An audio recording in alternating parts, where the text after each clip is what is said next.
এখানে এলে দুইবার দিতেছে।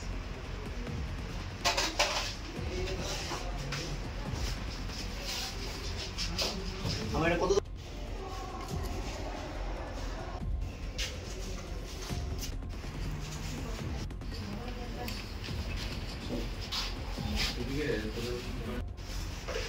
তুমি কতবার দিছো? এখানে এলে দুইবার দিতেছে।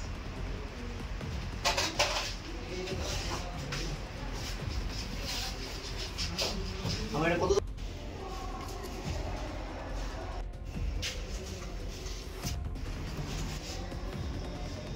আপনারা সবাই অবগত আছেন, আমি বিধায়ক হওয়ার পর থেকে প্রতি মাসের শেষ মঙ্গলবারে রক্তের ঘাটতি মেটানোর জন্য বিশালগড় সাব ডিভিশন হসপিটালের ব্লাড ব্যাংকে রক্তদান শিবির করাচ্ছি। আমাদের কার্যকর্তারা, বিভিন্ন সামাজিক সংস্থারা এই রক্তদান শিবিরে স্বতঃস্ফূর্তভাবে অংশগ্রহণ করছে। আজকেও এই প্রাকৃতিক দুর্যোগেও বিভিন্ন স্তরের যুবকরা আজকে রক্তদান সামিল হয়েছে।